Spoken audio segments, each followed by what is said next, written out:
विषयों में हमारा मार्गदर्शन करते हैं जाने माने असाध्य रोग निवारक गायत्री सिद्ध पंडित श्री लक्ष्मण दास रतन भारद्वाज जी। आइए सबसे पहले गुरु जी का स्वागत करते हैं और कार्यक्रम की शुरुआत करते हैं। गुरु जी नमस्कार। ये कार्यक्रम दर्शकों आप सभी के लिए है। हम चाहते हैं कि आप इस कार्यक्रम का हिस्सा बने। यदि आपके साथ किसी भी तरह का रोग है, कोई शारीरिक कष्ट है, तो आप इस कार्यक्रम में सीधे जुड़ सकते हैं। फोन उठाएं, हमें कॉल करें या आप हमें व्हाट्सएप के जरिए भी अपना संदेश भेज सकते हैं। व्हाट्सएप मैसेज में लिखें अपना नाम, उम्र, कहां से बात कर रहे हैं और पूरा सवाल। और साथ ही साथ आपको याद भी दिलाते हैं कि जब भी आप इस कार्यक्रम को देखने बैठे तो कॉपी और पेन जरूर लेकर बैठा करें। जो भी नुस्खे उपचार आपको बताए जाएं उनको आप लिख जरूर लिया करें। तो आगे बढ़ते हैं और शुरू करते हैं आज के एक मुख्य विषय पर चर्चा। गुरु जी, आज के इस अंक में हम अपना जो एक पहला विषय ले रहे हैं वो आंतों से संबंधित ले रहे हैं। आंतें हमारे भोजन की एक तरह से ऐसी एक नाड़ियां होती हैं जिसमें से भोजन विचरण करता है। आंतों में अगर दर्द उठना शुरू हो तो बहुत भयंकर होता है और समझ भी नहीं आता कि वो होता किस वजह से। सबसे पहले मैं जानना चाहूंगा, आंतों की जो क्रिया है उसमें अड़चने पड़ती कैसे हैं, दर्द कैसे उठता है, क्या क्या विकार होते हैं वो? देखो, आंतों में दर्द होने के मुख्य 3 कारण हैं। पहला कारण तो है कि आपकी पाचन शक्ति खराब हो गई और आंतों में मल सूख गया, दर्द होगा। दूसरा कारण, आपको चोट लगी, आंतों में इन्फेक्शन हो गया, दर्द होगा। और तीसरा मेन है कि आपकी पाचन शक्ति भी ठीक नहीं है और आप पानी कम पीते हैं, सूखा खाना ज़्यादा खाते हैं। वो आंतों में जाके ऐसे बैठता है जैसे पानी में पत्थर बैठता है। अब वो सुड्डे बन के जब आंतों में सरकते हैं तो भयंकर दर्द होता है। अब इसका इलाज आज पूरे संसार के अंदर बिल्कुल नहीं है। जो दवाइयाँ दी जाती हैं वो सिर्फ उस अंग को सुन्न करने के लिए दी जाती हैं, रोग काटने की नहीं है। परंतु स्वास्थ्य विचार एकमात्र ऐसा आश्रम है कि इसमें ना तो रोगी से पूछा जाता तकलीफ क्या है, ना किसी मशीन से टेस्ट किया जाता, ना घर का परिवार का पूछा जाता है कि कोई रोग पहले था, ऐसा कुछ नहीं है। और स्वास्थ्य विचार तो खानदानी को रोग मानता ही नहीं है। अब इसमें जब भी ऐसा मरीज आता है नाड़ी परीक्षण में, तो उसको सौंठ, काली मिर्च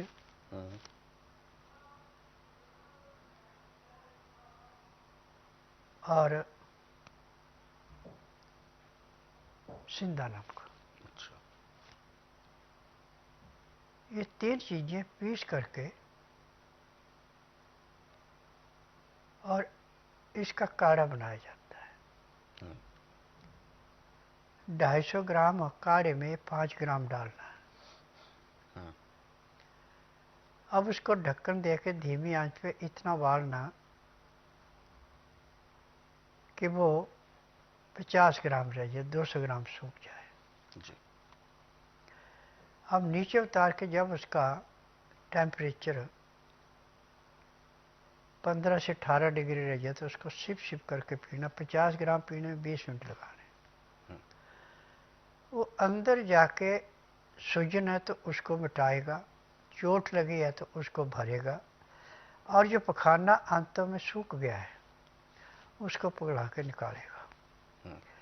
यानी जैसे रेते में पानी डाल के रेता पानी को चूस लेता है, जब तक उसका रेते में सोख हो रहा है तब तक पानी बहेगा नहीं। जब वो रेता तर हो जाता है फिर पानी बहना शुरू होता है। ऐसे आंतों के अंदर जो मल सूखा हुआ था, जब वो नमक, सौंठ और काली मिर्च इससे पिघलेगा तो दर्द बंद हो जाएगा। और दूसरा तरीका इसका कि आप पीपल तो पूरे संसार में है, नीम कई जगह नहीं है। पीपल के पत्ते चौड़े हैं तो 11 लें, छोटे तो 30 लें, और नीम के पत्ते 20 ग्राम लें। इनको धो करके पीस के चटनी बना लें। अब 4 गिलास पानी में मिट्टी के बर्तन में इसको इतना उबालें कि 4 गिलास का 1 गिलास बचे, परंतु ढक्कन दे के। जब 1 गिलास बचे नीचे उतार लें। अब इसको छान लें। जब इसका टेम्परेचर 15 से 18 डिग्री रह जाए तो इसको पीने में आधा घंटा लगाएं। पीते पीते आपका दर्द तो बिल्कुल समाप्त होगा और प्रेशर बन जाएगा, और उसके बाद खुल के पेट साफ होगा और आपको आराम मिल जाएगा। ये इसमें होता है जी। तो बिल्कुल दर्शकों, ये इस तरीके की जो दिक्कतें हैं ये तब होती हैं जब कहीं ना कहीं हम नियमों का उल्लंघन करते हैं।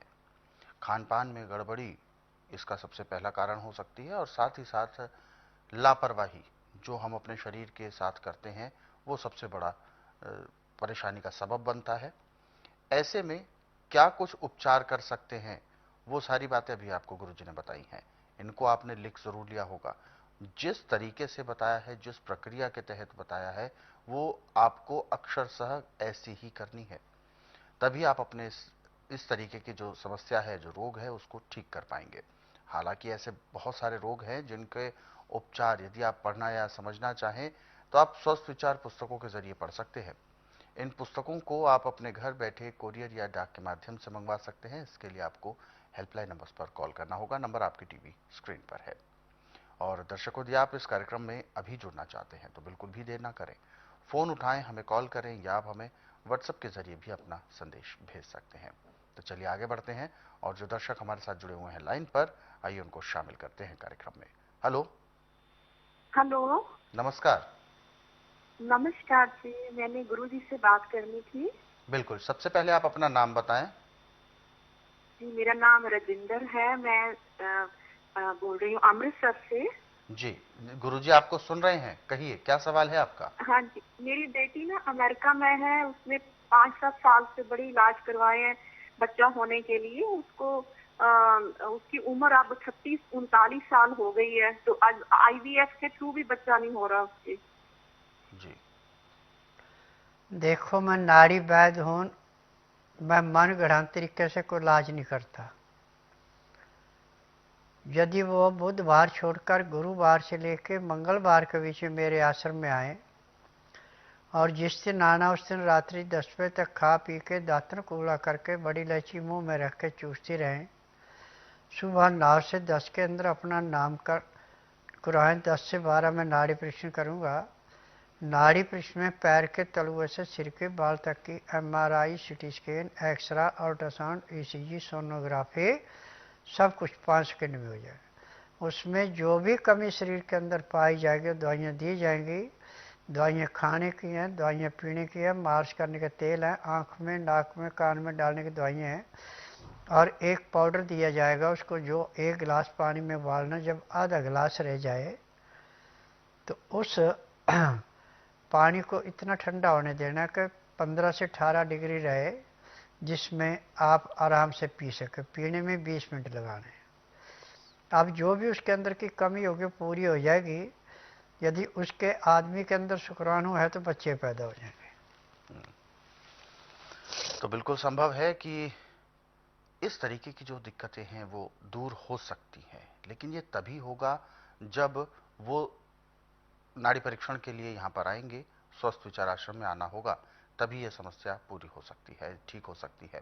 क्योंकि ऐसे केवल इनके साथ जो आपने बताया आपकी बेटी हैं, इनके साथ जो समस्या है, ऐसा नहीं है केवल इन्हीं के साथ ही ऐसी समस्या है। बहुत सारे ऐसे रोगी रहे हैं जो अपनी इसी तरीके की दिक्कतों को लेकर स्वस्थ विचार आश्रम आ चुके हैं, और केवल कुछ समय का उपचार ही करने के बाद वो बिल्कुल एक हष्ट पुष्ट, एक अच्छा स्वस्थ बच्चे को जन्म दे चुके हैं। उनके घर में आज किलकारियां गूंज रही हैं।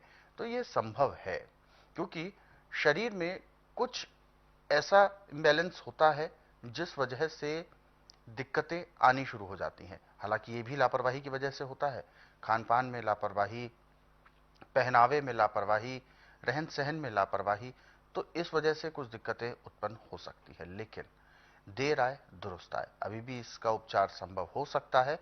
एक बार आपको स्वस्थ विचार आश्रम आना होगा, तभी यानी नाड़ी परीक्षण करने के बाद ही कुछ कहा जा सकता है कि कितने समय में कंसीव हो सकता है। तो ऐसे में आप कोई भी जानकारी लेना चाहें स्वस्थ विचार आश्रम आने से पहले, तो आप हेल्पलाइन नंबर्स पर कॉल कर सकते हैं। नंबर आपकी टीवी स्क्रीन पर है। सुबह 10 बजे से शाम 5 बजे के बीच में कॉल करने का समय है। आगे